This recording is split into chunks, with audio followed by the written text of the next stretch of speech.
orang-orang tertentu memang melihat bahwa mereka itu akibat dari semua hal. Akibat gitu loh. Jadi apapun yang terjadi dalam hidupnya dia itu akibat. Dia nggak pernah jadi penyebab itu.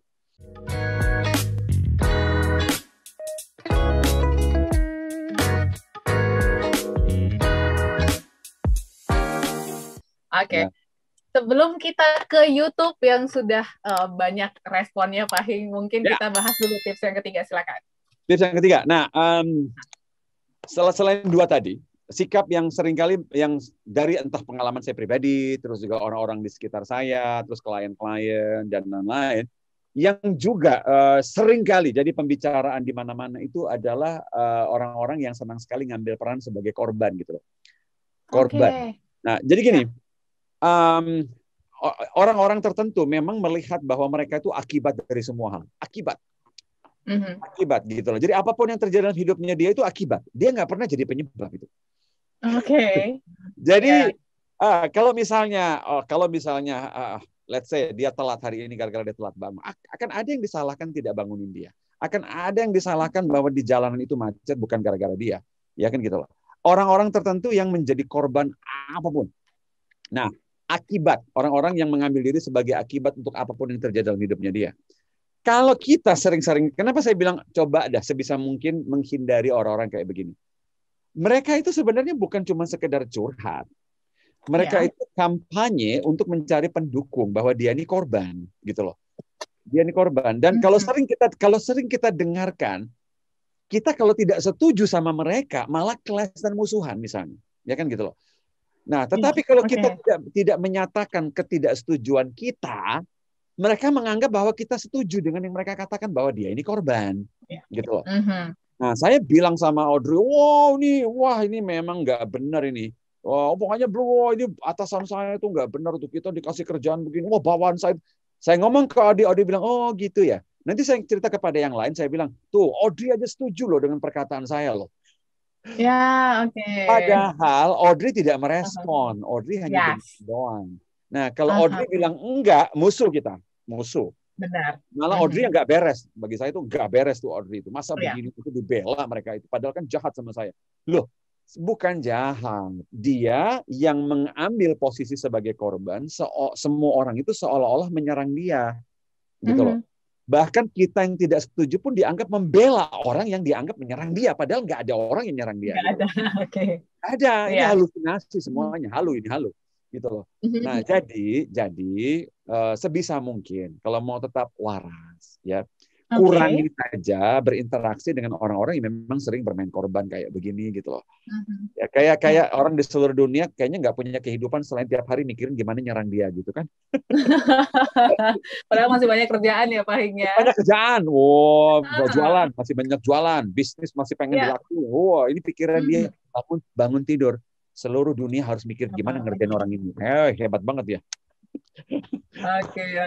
Itu kurang lebih jadi ya. Yang orang-orang yang selalu mengambil diri sebagai akibat, bukan penyebab. Akibat. Coba bandingkan ekstrimnya. Saya bilang coba bandingkan Audrey begini. Ekstrimnya begini. Audrey hari ini ketemu dengan seseorang yang barusan, kalau kita sebut barusan mendapatkan let's say musibah, misalnya karir misalnya, ya. Misalnya dia barusan dipecat nih. Saya kasih contoh ekstrim doang nih. Dia barusan di PHK. Nah, yang pertama nih, korban situasi. Dia sudah kerja 10 tahun misalnya. Gila nih, nggak beres nih. Padahal Audrey tahu orang ini memang kerjanya juga nggak benar kan. Misalnya. Ini nggak benar. Jadi kalau dilepas kita bukan bilang begini. Aduh, ke perusahaan memang. Kita bilang begini. Kok baru sekarang ya? Kadang-kadang begitu ya. Padahal dari dulu dia memang cuman ada orang yang memang kita sebutnya ada orang yang memang kerjanya baik tapi karena perusahaannya nggak sanggup ya terpaksa dilepas misalnya. Tapi kan ada orang juga yang memang nggak pantas untuk posisi itu. Ya, jadi kalau dilepas sebetulnya keberuntungan buat dia juga biar dia bisa dapat posisi yang lebih bagus buat dia kan. Ya kan. Jadi dia orangnya begini-begini. Tapi ada orang yang begini begitu dilepas di PHK dia ngomong begini. Iya ya. Apa mungkin selama ini saya juga yang salah kali ya, tidak terlalu perform. Lebih enak dengar orang ngomong yang begitu. Saya kasih contoh ekstrimnya nih. Ekstrim. Karena satu adalah penyebab. Iya memang salah saya juga kali ya. Penyebab. Kalau dia bilang, ini nggak, walaupun dia salah pun, dia korban. Walaupun Iya, salah, dia korban. Nah, saya kasih tetap contoh ya. ekstrim biar bisa dapat gambaran yang saya maksud dengan ambil diri korban itu kayak apa. Mhm. Dan Iya, tidak iya. sehat buat narik, nyedot setiap state kita itu loh. Nyedot itu. Mhm. Ya, Iya. apalagi kita terlibat dalam pembicaraan itu gitu.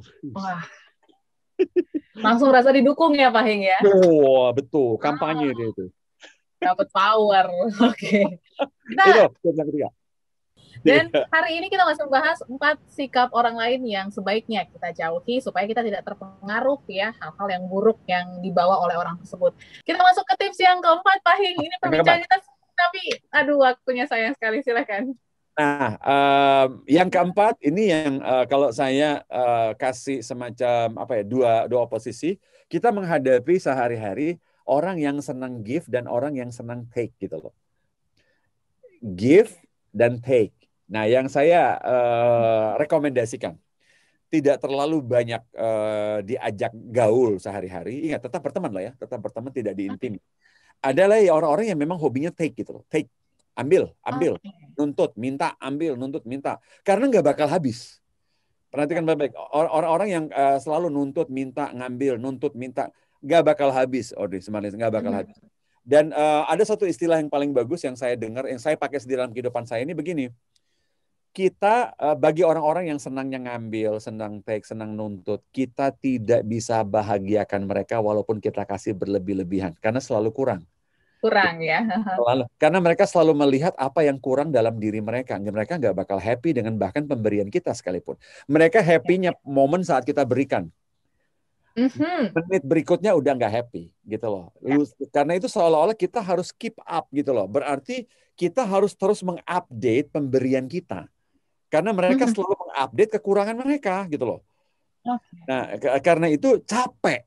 Capek banget kalau menghadapi orang yang memang cuma mau take. Mereka nggak mau give. Mereka nggak give gitu. Mereka kalau kita bilang ada take and give, ini nggak. Nah, bagi orang-orang baik, misalnya orang-orang kita sebut baik, terutama yang merasa diri orang baik loh ya. Ya, mudah-mudahan Anda orang baik beneran. Saya tahu ini semua yang ada di sini orang baik lah. Kadang-kadang kan kita just give kan. Orang baik itu kan just give gitu loh. Mereka bahkan mungkin tidak ngarapin balik gitu loh. Nah, tapi bayangkan pemberian kita sekarang saya kasih ke Audrey, saya bantu Audrey, ya kan? Menit Audrey terima, great, saya jadi malaikat. Tiba-tiba 5 menit kemudian saya jadi sampah lagi. Kecuali besok saya beri lagi, kan gitu. Nah, bagi orang-orang baik sampai kering. Kebaikan itu kering gitu loh. Padahal sebetulnya nih waktu kita juga bisa lebih beneficial buat orang-orang yang benar-benar butuh kebaikan kan gitu loh. Ya. Jadi bukan berarti kita jahat sama mereka, nggak perlu jahat sama mereka, bukan. Tadi saya bilang tetap berteman, cuman intimnya yang kita batasi. Ya, sebab itu benar-benar punya resiko mengganggu stabilitas nasional. Oke. Stabilitas nasional. Iya. Gitu kira-kira. Dan ini juga mungkin bahaya apalagi untuk orang-orang yang sulit untuk mengatakan tidak ya Pak Hing ya. Ini mungkin lain kali bisa kita bahas juga nih, ini menarik. Ya. Kita tips mengatakan tidak. Karena susah apalagi untuk orang Indonesia pasti ada rasa nggak enak tapi tetap bilang iya gitu ya. Jadi ini mungkin harus dilatih juga untuk say no. Oke, Pak Hing mungkin last closing statement lah terakhir sedikit untuk mengingatkan kita supaya kita bisa bergaul dengan orang-orang yang pastinya positif. Silakan.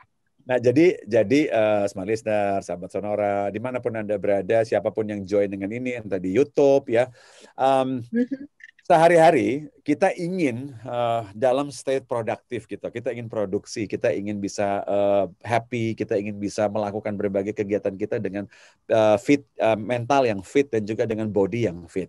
Nah, kalau sering kali pertanyaan gimana sih saya menghadapi orang-orang yang begini, menghadapi orang yang begitu, sebenarnya sih cara paling mudah adalah mengurangi visual dan auditori kita terhadap orang-orang yang seperti saya sudah sebutkan tadi. Ya, ada beberapa orang yang serba mendiskreditkan personnya kita, identitasnya kita. Ada orang yang serba take, nggak pernah mau give, lalu selalu mengambil diri jadi korban. Ya, orang-orang yang memang secara sikap akan mengeringkan setiap emosi kita, padahal kita butuh itu energinya untuk produksi. Ya, tetap berteman dengan siapapun, tetapi intimnya saja. batasi interaksi kita bersama mereka on need basis, dan kalau ternyata ada masuk ke dalam telinga secara auditori internal kita nyalain aja dan usahakan tidak terlalu banyak observasi secara visual. Itu kira-kira kita semua bisa lebih produktif lah. Yes, harus produktif walaupun di tengah pandemi COVID-19 yang mungkin untuk kita harus dari rumah aja ya, tapi ya itu, kita harus pastinya menjaga circle kita supaya kita dikelilingi orang-orang yang positif.